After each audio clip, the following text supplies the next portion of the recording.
It's a belief system. He's allowed to believe it, and people are allowed to vote for it. But if liberals deny it, like he's just going through a goth phase, they're going to lose more elections. This is not a communist country. It turned one of Latin America's richest countries into one of its poorest. Low wages, high inflation, shortages, outages, 8 million people fleeing. If you think New York can somehow reinvent this wheel, you're in for a rude awakening.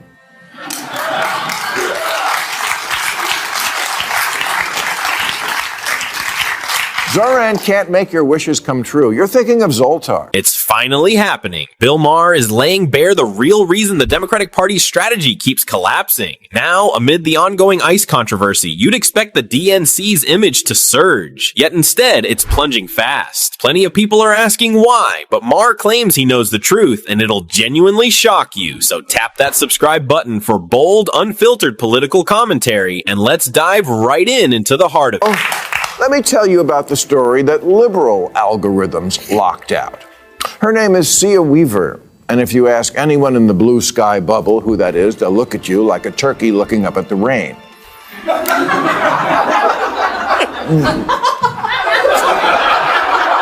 But she's kind of important in New York, being Major Mamdani's chief of the Office to Protect Tenants, and since Mamdani's big issue is the rent's too damn high, yes, he stole this guy's act. It's a very key appointment in the most important city in the country, which is also our financial center. It matters that the mayor stands by, and I assume stands with, someone who says things like, if you don't believe in the government's sacred right to seize private property, it's over.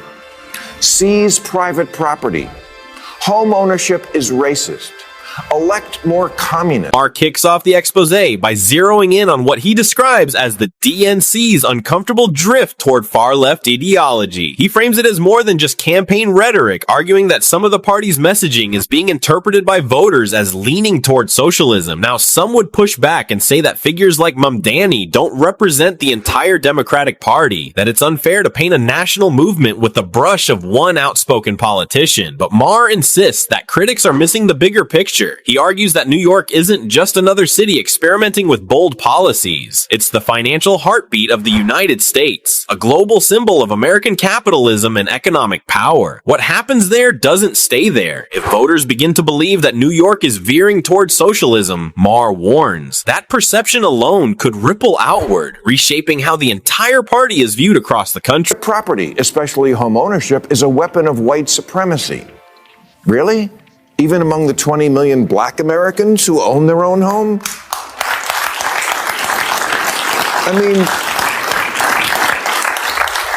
these are the kind of utterances I might forgive as something a dumb white girl said while she was at Bryn Mawr.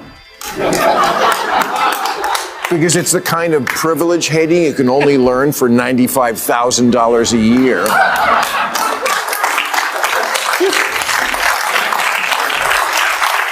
But these are statements made as an adult.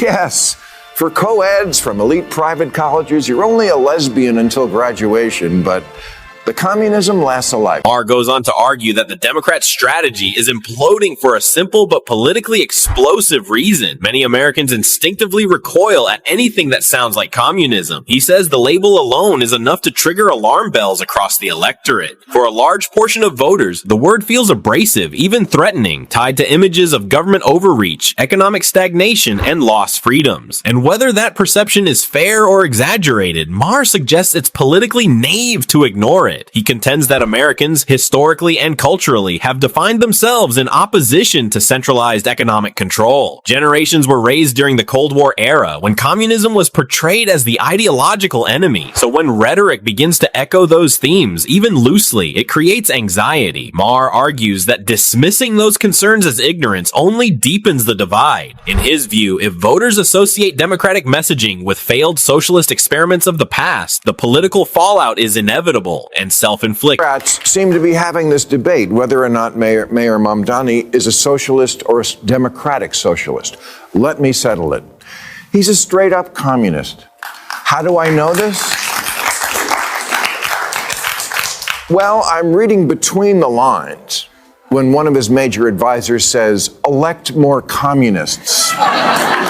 Maher insists that Mamdani's openly socialist branding is doing real damage to the Democratic Party's broader image. In his view, it's not just about one politician's platform, it's about perception. When a high-profile figure embraces policies widely labeled as communist or socialist, opponents seize on it and the entire party risks being painted with the same brush. That narrative, Maher argues, is politically costly. What's more surprising, he notes, is that even many millennials aren't automatically sold on the message. While younger voters are often seen as more progressive, they're also economically pragmatic. They worry about jobs, inflation, business growth, and long-term opportunity. If policies appear extreme or economically risky, support softens quickly. Maher's broader point is blunt. Elevating figures like Mamdani into prominent roles allows critics to frame the DNC as drifting too far left. And once that label sticks, reversing the damage becomes an uphill battle that the party may struggle to win. It's a belief system. He's allowed to believe it, and people are allowed to vote for it. But if liberals deny it, like he's just going through a goth phase, they're going to lose more elections. This is not a communist. Maher's point isn't just opinion, it's already become a talking point in political media. On Real Time, Maher described Zoran Mamdani as a straight-up communist and warned that Democrats risk losing elections if they refuse to acknowledge how that branding plays with voters. And he may have a point. While views on socialism have shifted among Democrats, a Gallup poll shows that most Americans overall still prefer capitalism over socialism, and many Republicans view socialism very negatively, meaning labels like communist or socialist still carry real political weight. America isn't Venezuela, and it's fair to say most voters aren't eager to see their country go through similar economic turmoil or instability. If Democratic leaders allow opponents to paint them as radical or extreme without pushback, Maher argues that branding could cost them dearly, even in the 2028 elections. One of Latin America's richest countries into one of its poorest. Low wages, high inflation, shortages, outages, 8 million people fleeing. If you think New York can somehow reinvent this wheel, you're in for a rude awakening.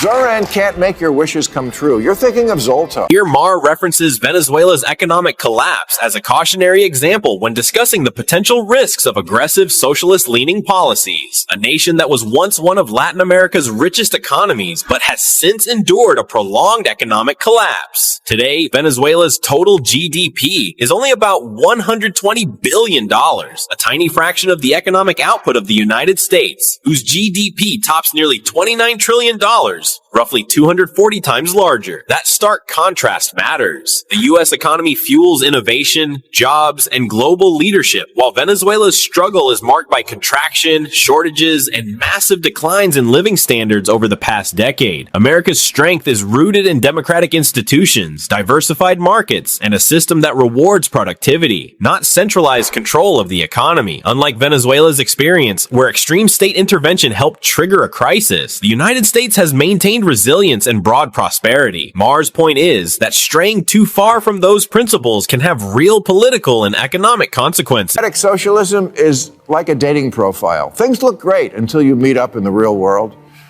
For example, Bernie Sanders, his big thing was always bringing single-payer health care to our country of 340 million.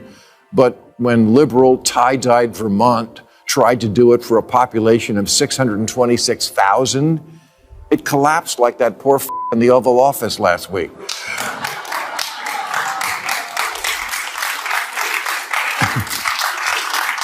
Bernie, AOC, Mamdani are not Democrats. They'll be the first to tell you that. They're democratic socialists, and that's a very different thing, and I don't think people Maher argues he's calling it exactly as he sees it. In his view, figures like Mamdani, AOC, and Bernie Sanders don't fit the traditional mold of the Democratic Party. He suggests they operate under the Democratic banner while advancing a far more ideological agenda that doesn't always align with mainstream party principles. Whether or not the DNC officially endorses that direction is debatable, but But Maher implies the party's silence often speaks louder than any formal statement. He questions why there hasn't been stronger pushback from party leadership when rhetoric drifts toward democratic socialism or more radical economic restructuring. Since Mamdani began leaning heavily into openly socialist messaging, only a handful of prominent voices on the left have publicly challenged him. That absence of criticism, Maher argues, fuels the perception that the party is either comfortable with the shift or unwilling to confront it. And in politics, perception can be just as powerful as policy. People realize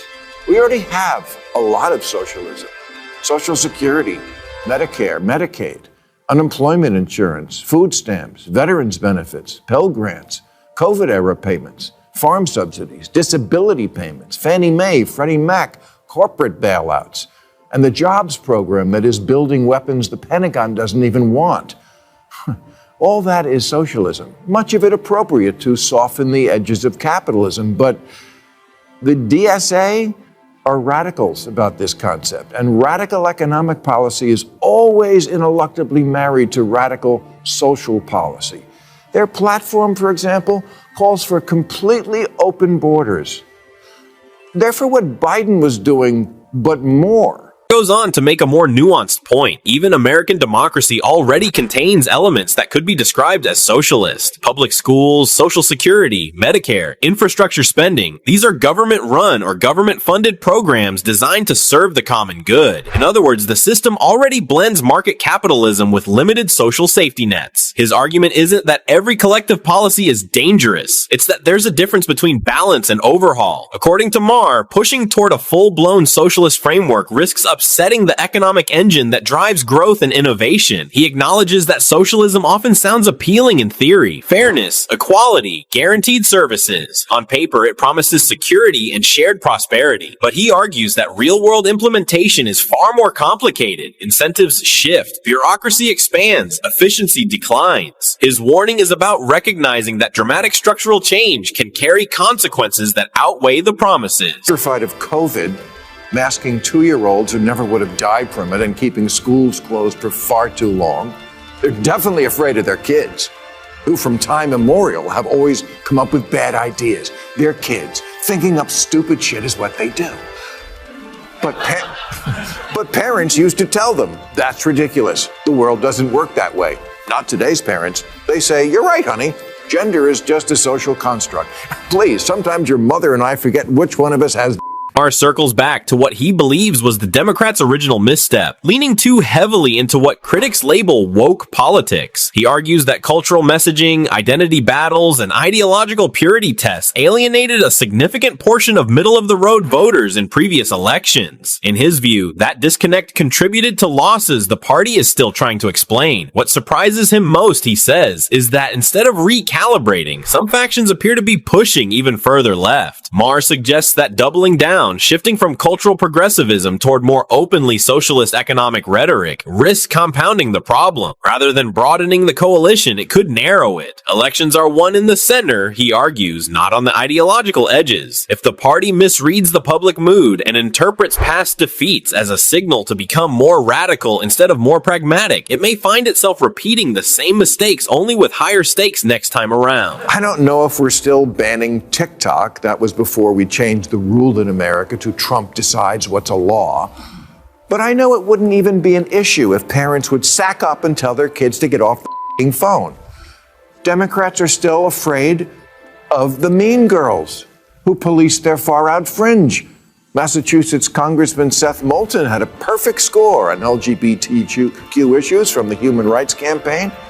But when he said, I have 2 little girls, I don't want them getting run over on a playing field by a male or formerly male athlete, his own campaign manager. In the end, Maher's argument boils down to one central warning. Perception matters, and political branding can make or break a party. He believes the Democratic Party is flirting with labels and ideologies that make a large portion of Americans deeply uncomfortable. Whether it's the embrace of progressive cultural politics, the rise of outspoken democratic socialists, or the reluctance to distance the party from communist rhetoric, Maher sees a pattern that could prove costly. His broader concern isn't about rejecting reform or ignoring ignoring inequality. It's about political reality. America has always balanced limited social programs with a strong capitalist backbone. When voters sense that the balance is tipping too far, they react. If the DNC fails to recognize how its messaging is landing beyond its core base, it risks alienating moderates and independents who ultimately decide national elections. Maher's closing message is clear: adapt to the electorate or prepare to repeat the same painful lessons at the ballot box. And this brings us to the end of today's video. If you enjoyed it, then hit the like button and subscribe to this channel for more videos like this. Thanks for watching, and I'll see you in the next one.